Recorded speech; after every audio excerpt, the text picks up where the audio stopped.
Hello everybody and welcome to live coverage of this, the third and final race of rounds 10, 11 and 12 of season 1 of the 2014 BSR Carrera Cup here at Road America. Scott Woodwis, Marcus Naris and Carl Young once again guiding you through all the action after we've had two very action-packed 8-lap races here at Elkhart Lake in Wisconsin. It was a win for Ben Tusting in race 1 and a win for Michael Booth in race 2. But there was plenty of action and drama up and down the field, especially up and around the top 10. And of course we now find ourselves in the situation where we have another reverse grid for race 3, and we have ourselves, I think, Angelo De Mella on pole position with his GT Italia teammate and potential championship contender Diego Comuni alongside them on the front row. There was a little bit. We thought it was quite strange he was dropping back down to the field, but I guess less said about that the better. I don't want to cause any kind of controversy at all. But I think, guys, let's talk about what was the defining point in that race, which was the collision between Tusting and Skirvon roughly around halfway through the race, because that really did kind of give Michael Booth the break that he needed. Effectively, he took a lot of the pressure off that he was feeling from the 8 or 9 car train he had behind him. And because of that, it did kind of split the top 10 up into kind of 2 groups, but it did allow Michael to just to let go of some of that pressure, and it just allowed him to drive away and take the race victory. I think that he rightly deserved, or the podium at least that he rightly deserved, which was taken away from him in race 1. Well, yeah, what I thought was interesting is that, in the aftermath of that incident was that it didn't really seem to affect Ben Tusting at all. I mean, there was an accident. It was definitely a racing incident, but that impact, it sent shockwaves throughout all the cars around him, because within 2 or 3 corners of that accident, we had cars driving into each other all over the place. And certainly within FT9 Craft and GT Italia Racing, they're going to have cheap Christmases this year, because there's going to be a lot of guys in those teams not buying each other Christmas cards. It was contact between teammates that seemed to clear what looked like a certain 4 cars in the top 10 for 9 Craft and 3 in the top 10 for GT Italia. It just blew that apart, blew it wide open. Yeah, it was very different to see teammates get together for sure. It's just a product of hard racing, I guess. You'd think that they'd have a little calmer heads when racing around each other, trying to do the best that they can for their team and, of course, themselves. And with a lot of these guys being in championship form and have a shot at this title. But, it'll be interesting to see how that all plays out here in race number 3. Hopefully all these guys can, they took this time off here in between races to look at the situation at hand, hopefully clear any trouble that occurred, and get back on track with a focused mindset to do the best that they possibly can and put on a good show here in the final race of the night. Of course, we're just coming into the end of warm-up for race 3, but whilst we do that, we're going to quickly take a look at how the top 10 is reversed for this final race. So we're going to look at the top 10 of the first 5 rows, of course. So starting on pole position for race 3 is going to be Angelo De Mella in 0.5.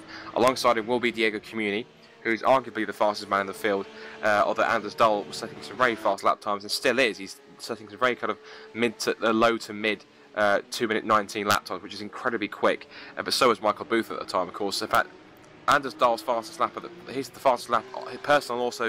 His personal fastest lap of the race was also the fastest lap of the race, but only by 0.005 of a second from Michael Booth.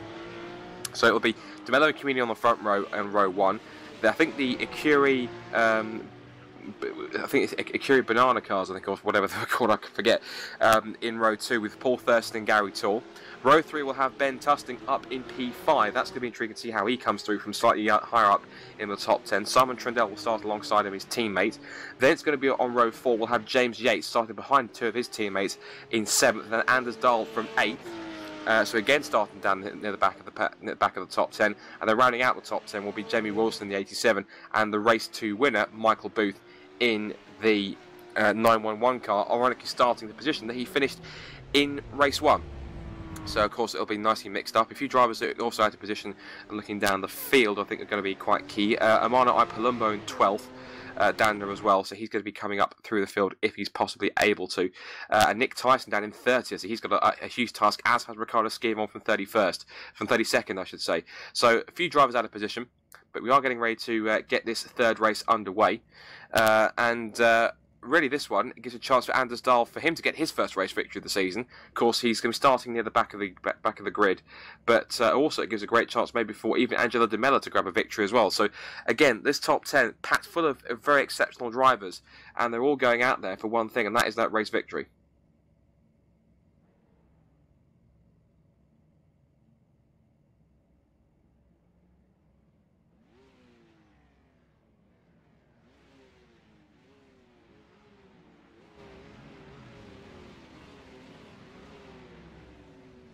So, cars are on the front row, ready for the lights to come up. Round 12 of the BSR Carrera Cup.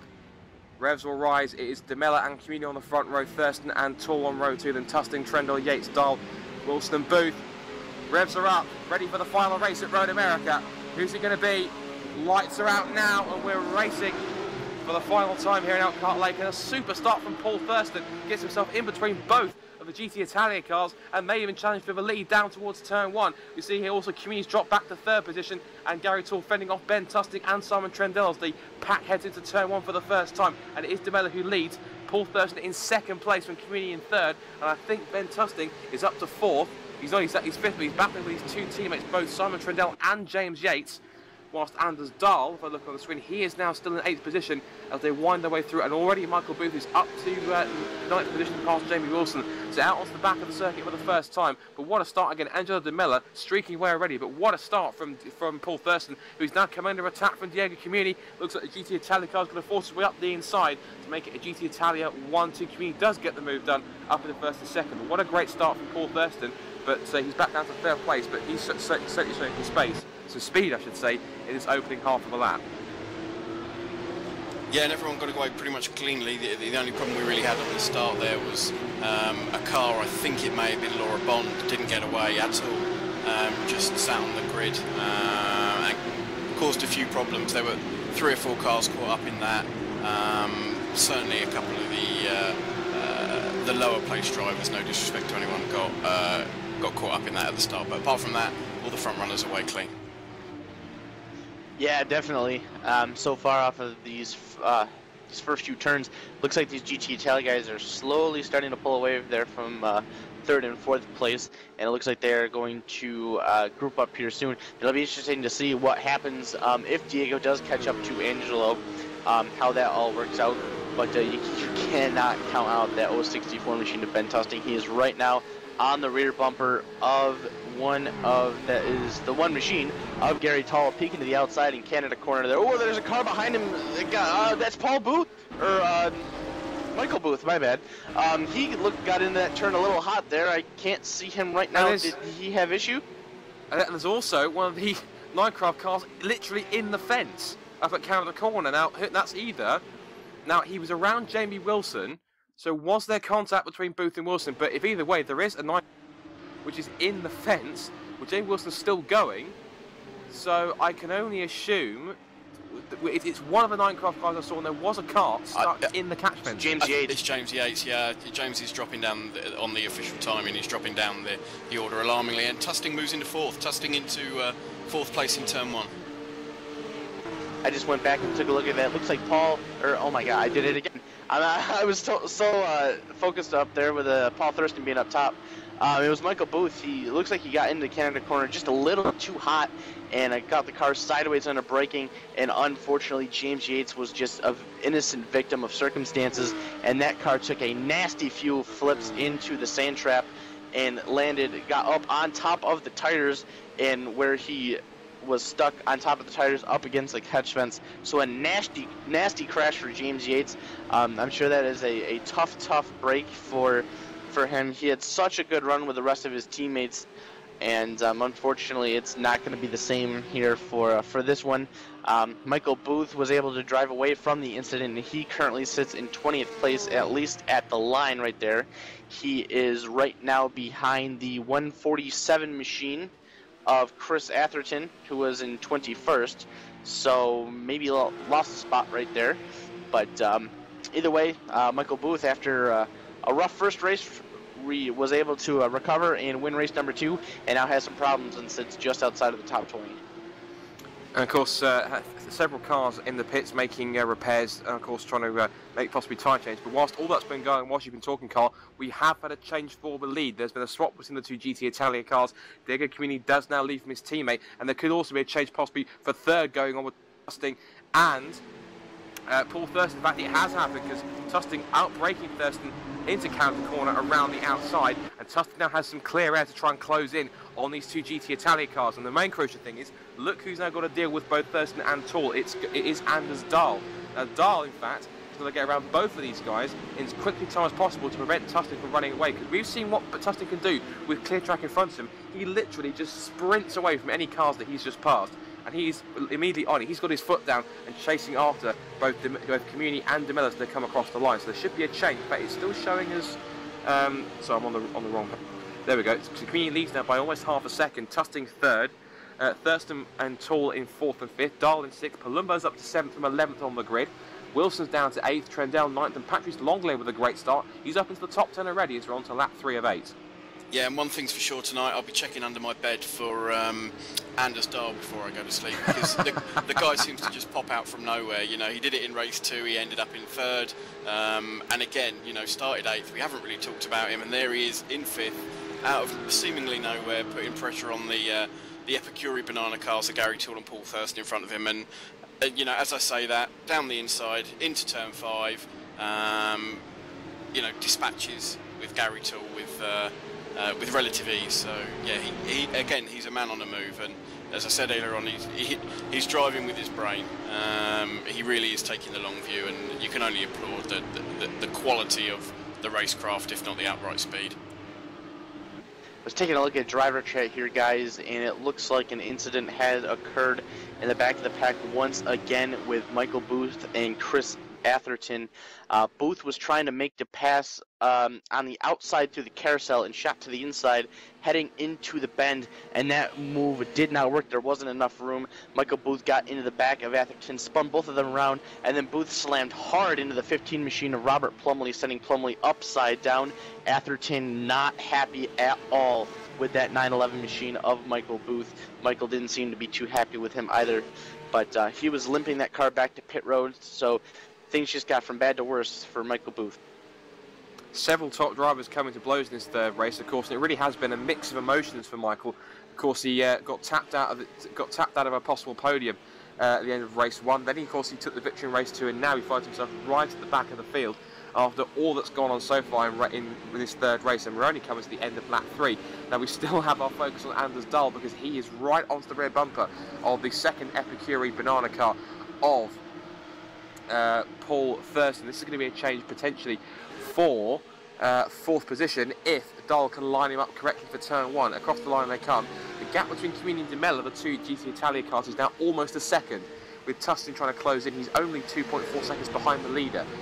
Coming down into turn 1, Thurston is still holding off Dahl into the first corner, but he's Dahl taking a slightly tighter line. That has got him a bit of a better exit. He's now just moving around in the rear view of Thurston's number 35 car. As you see Palumbo up the inside of Gary Toole just behind.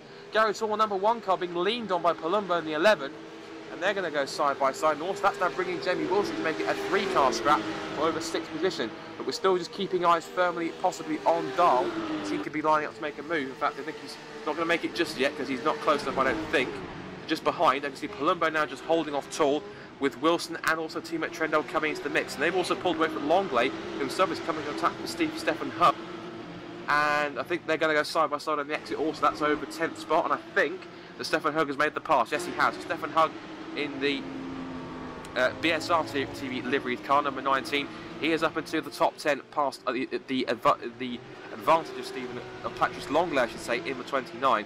But so far the GT Italia cars have the pace, but Tustin's going after them. He's only 1.5 seconds off, as I think that was the car off in the background just behind this battle I'm watching for 10. It may have been possible, I'm guessing either Adam Powell or Tero Dahlberg. It was one of those guys behind, but someone did go off in the background. Yep, and as Anders Dahl again ominously makes his way forward through the pack, you know, continues to grind the laps and continues to take places away from others, finds himself in 4th. Tusting took 7/10 of a second out of De Mello on lap 3, and it looks like he's about to do a similar a similar feat on this fourth lap of the race, it's certainly not going to be too long before he's fighting Demella for second place. Not at all, Marcus. He is running those two GT Italia team cars down, and there is not a doubt in my mind that he's going to be able to contend with Diego Community for the lead. And I'm looking forward to when that happens. That should be one hell of a battle with arguably two of the top drivers in this series duking it out for a win. Tusting now, we'll see what he's at the line. He's got to be within a second of Angelo Demella as they cross the stripe. It's 0.8 of a second right now as they work their way into turn number 1. 2 seconds, literally just over 2 seconds. Ben Tusting is from Diego Community, and he's got over a 4-second gap ahead of Anders Dahl. So Tusting on a charge again. Maybe he can be the second repeat winner here in the series. Yep, a second taken out of Demella on lap 4, and he's certainly going to be in a position to challenge. So down the backstretch underneath the Sargento Bridge once again, and Demella, of course, is going to have to keep watching in those rearview mirrors, keep one eye on that rearview mirror, because we can see that Ben Tusting in the 064 just looming large as much as Anders Dahl is. Now, Anders Dahl has clear track. He's 4 seconds away from Tusting, who is going to work on the GT Italia cars in front of him. And looking behind, just a quick mention of some of the guys behind. Quick shout out to Matt Malone in the 703. He's doing pretty well in 13th spot. He's been up and around the top 10, just on the fringes in both of the races so far. And he's doing it once again. He's up there with Nick Tyson. He's battling actually with Adam Parl over 14th. Adam Parl number 235 over 13th and 14th on that one. And also just ahead, Nick Tyson in the 24 is kind of all on his own, but he's a second away from Patrice Longley, who has already dropped back about 1.6 seconds from Stefan Hug. But back to this battle going on between, we've got Demella and Tusting kind of throw it up the inside into 10A and 10B. Can't get done at A. Nothing doing at B either. What kind of exit can you get? Because it's always about the exit you can get from 10B will set you up for the run down towards Canada Corner. So through Kettle Bottoms, they go this long kind of sweep of lefts and rights through the trees and towards the sharp braking zone of right hand at 150 miles an hour. Stand on the anchors, and Tusting really does know how to close in that gap under brake, because he is right all over the back of Angelo Demella, causing possibly some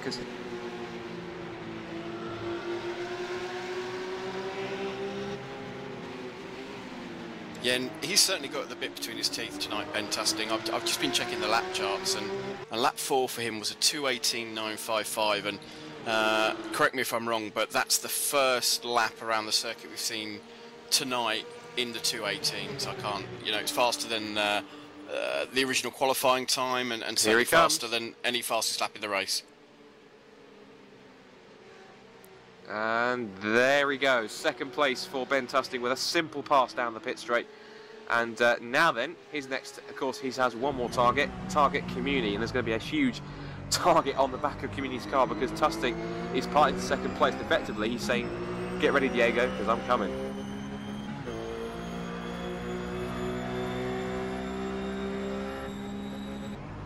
Yeah, indeed he is. Ben Tusting not stopping at all. He it looks like he ended up losing about a tenth there that last lap, battling Angelo Demella. So a little bit of time lost. He loses a lap there to try to reel him down. But it's going to be a hard-fought battle if he can get down and get to that rear bumper of Diego Community and see what he can do to try to take the lead away and, like I had said, become the second repeat winner of this entire series. Yeah, just behind him, really going at it for 6th or 7th place, we've got Jamie Wilson in 7th place, chasing Paul Thurston for all he's worth, and that's the closest battle in the top 10 at the moment. And they're really kind of going at it, and it'll be interesting to see what happens between those two guys between now and the end of the race. Of course, coming towards the end of lap 6, and Community still leads, but of course the question is for how much longer, because Tusting now, of course, in that second place, is really just trying to pull as much of a gap as he can. He also used to get a really good exit, kicks up a little bit of dust on the exit of 10B, but then as they run back towards Canada Corner for the 6th time out of 8, he is noticeably pulled the gap. And also just in the back, you can see Anders Dahl has moved away from Palumbo, and he's got about a 1.5 second gap between him and the 11 car, so see how that one works out. But looking at the gap, you can see that there is a visible gap starting to appear. And I wonder possibly if the gap is going to be roughly around a second each way, whether it's a second to Community and a second ahead of Demella, but we'll find out as they head onto the pit straight once again, underneath the bridge, and once again over the crest towards the pits, towards the start and finish line. Let's look at the gaps then. So Community comes across the line. Where is Tusting irrelevant? He's 2.2 seconds back now. So Community actually pulled out a gap of 0.3 of a second. So in 2 laps now, Tusting has to close in 2 seconds. So it's a tall order, but guys, what do you think? Is he able to do this one, or has Community possibly got this one sewn up? I think if the lap stays clear and Community doesn't hit any traffic or any problems, I think he's probably got the pace. You know, certainly in this hot lapping situation where he's got a little bit of daylight, you know, nobody can touch Community. However, in traffic, I think, you know, Tusting would stand a much better chance, but on a wide open circuit with no interference, I think it's going to be a big ask for Ben to catch Diego in this final race. Yeah, I gotta agree with that, Marcus. These last couple of laps, Tusting wasn't able to gain any time on Diego Community, and these guys' lap times are just way too close for Tusting to be able to gain such a large amount of time and such a short amount of laps left in this race. Either way, though, you know, you can't discredit Ben Tusting for anything that he has done in any of these races here tonight. He's definitely been one of the top drivers tonight, and you know, it may stink not to be able to get to Diego and have to settle for second, but I don't see how he could be too upset with how his night has gone after literally taking all of the highlight after the final race in Brands Hatch last week. He comes out strong this week, wins the first race, had a strong finish in the second, and now he's looking to finish runner-up here in the third race. A strong performance for Ben Tusting and that entire team. You know, they had the whole 4-car team in the top 10 in the first race, so it's been a great week for these guys, and I'm sure that, you know, no matter where Tusting finishes in this final race, smiles all around the pit crew for that entire team. Apparently Paul Thurston just dropped a few spots. He dropped back down to 9th, it seems, after frankly what happened somewhere in turn 1. So he's had a bit of a rocky penultimate lap, but as they come across the line now to begin the final lap, of course Tusting, when he managed to get through on the penultimate lap for race 1, pulled out a 2.4 second advantage across the line. They come for the second to last time, and the gap is still 2.2. Looks like he's been able to maintain the gap but not really close in. So Community seems to have the measure of this one, and looking at these stats, I'm not sure if Community's actually won a race. If I have a look at my screen, no, he has. Yes, he has. So Community is as you pointed out, Carl, looking to become only the second man to double up on victories in this season, of course. And only other man that's done that, of course, is Jean-Paul Nihuis, who is not here and hasn't been for the past couple of races. But Tusting looks at a much more cleaner race, cleaner overtakes. But while Community leads and Tusting in second, I am seeing there could be a chase for third on the final lap, because Anders Dahl, again, we don't talk about him, and he just sighs up through the field and pops up from nowhere. Here he comes, possibly getting himself onto the podium yet again. This is the reason why he's the champion leader. Hasn't won a race, but always keeps himself on the rostrum, and that's the reason why he's top of the championship. And he's actually fighting with the man who is currently, well, for the moment at least, going to be in second. When this race is over, may not necessarily be that, because Ben Tusting is in third, and is more likely to overhaul him and they're in the points if he's not too careful. As Dahl tries to go to the outside, but can't get down, forces him to go a little bit deeper across the exit, the corner. But guys, very quickly, what do we think? Is Dahl going to get third, or is he possibly going to have to miss out here? Because he's looking very close. All eyes on Canada corner for me. You know, he's much like Tusting. He gets a great run out of the bend. He's, you know, going to be right on the tail of DeMella going down Kettle Bottoms, turn 12, Canada corner. If it's going to happen anywhere, it'll happen there. Yeah, I gotta agree. Canada corner might be his best bet at getting around him here. Looks like as they came off of the bend there, DeMella took a bit of a defensive line heading down the straightaway. It's now or never right here. He's going to try to pull up. We'll see what he does as they come behind the trees. He's not close enough to make a move. So it's DeMella as they come off of Canada corner. Only two corners left. It's going to be close, but Diego Community's got this one all wrapped up. He certainly has. He's had such terrible luck in the he's through. Dahl's through. DeMella's off and Dahl's through. And up and Dahl through, so Dahl takes steppers on the line, but this is the second man only in the season to take 2 victories. Diego Community finally gets a clear race and takes race 3 at Road America. Ben Tusting comes home in second place after an overall very strong weekend. And on the last couple of corners, we thought it was all over. Anders Dahl just pops up from nowhere and snatches third place. The man never fails to amaze. Angelo Di Mello just has to miss out, and of course that will mean that he's going to lose out, I'm pretty sure, on second place in the championship thanks to that mistake. With Palumbo in 5th, Jamie Wilson is in 6th, Simon Trendle's going to come home in 7th spot, with Gary Tall in 8th, Nick Tyson in 9th, and Patrice Longley is in 10th. Stefan Hugg has just come across the line, Matt Maloney is in 12th, Paul Thurston has to come home in 13th spot, with Tero Dahlberg in 14th, Adam Pahl in 15th place, Radek Rezinek in 16th in the 68, Jean-Francois Boscus in 17th. He's going to come across the line as the final few cars of the top 20 make their way towards the start and finish straight. So Boscus comes across, here he comes in the 102. He will grab 19th, in fact, so he dropped the spot as well. And Clark Preck in the 717 rounds out the top 20. I guess before we round up, guys, let's just summarise.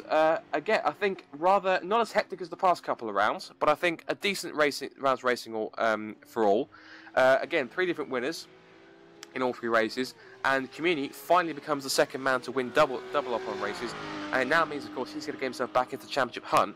But leaving Road America now, we've got 3 firm drivers in the championship, and now 2 at least. We've got Anders Dahl up there at the top with his incredibly consistent finishing.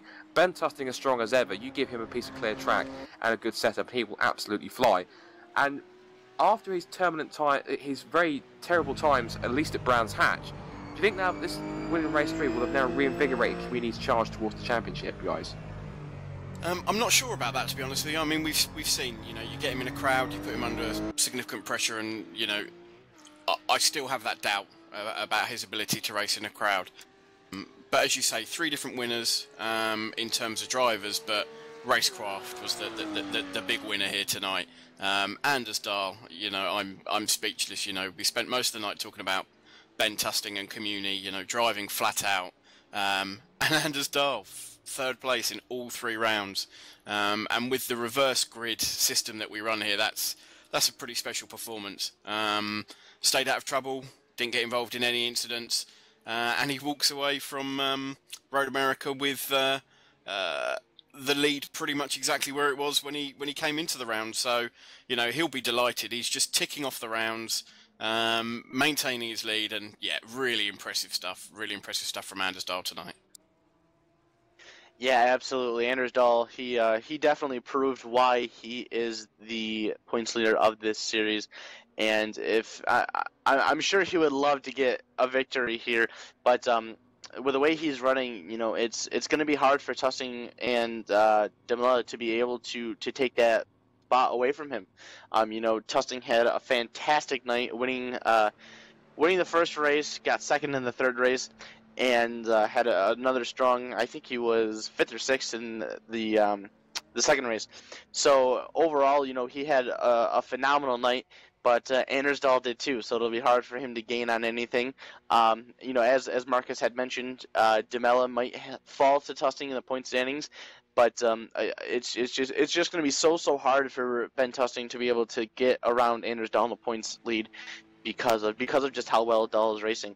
Looking at tonight's racing in general, it was a lot more calmer racing than we saw last week, and I think the track just had a lot to do with that. It's a very big track, very wide open straights, and it allows for these guys to get spread out and really focus on the task at hand instead of having to feel a lot of pressure to make your moves and make them as quickly as they need to last week at Brands Hatch. Again, 3 different winners. It just says so much what the competition in this series is, and it's always a thriller to watch each and every single week.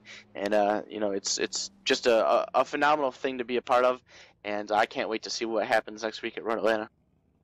Just quickly before we talk about what's coming up, of course, tomorrow, and of course when we get to next week's racing, would I be wrong to presume that driver of the evening for all 3 of us would potentially be Anders Dahl? I mean, come on, 3 races, 3 third places, despite even in both the reverse top 10s, and the man just comes through and just does a sensational job. So, what do we think? Are we all in agreement?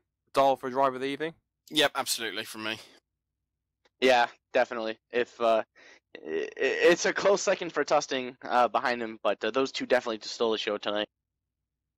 There we go. So Anders Dahl gets the proverbial bottle of champagne and the proverbial cookie for being driver of the night. So congratulations to Anders. Of course, he should remain in the championship lead. Whether or not he'll stay there, of course, we'll find out. But next time you'll see the BSR Carrera Cup is going to be next week when we head to Road Atlanta, home with the Petit Le Mans. And of course, that'll be hosting rounds 13, 14 and 15 of Season 1 of the BSR Carrera Cup. But the action at Road America is not over, because if you tune in tomorrow night, we will have rounds 10, 11 and 12 of the iRacing BTCC Championship. Those guys fast and frantic in their Kia Optimas.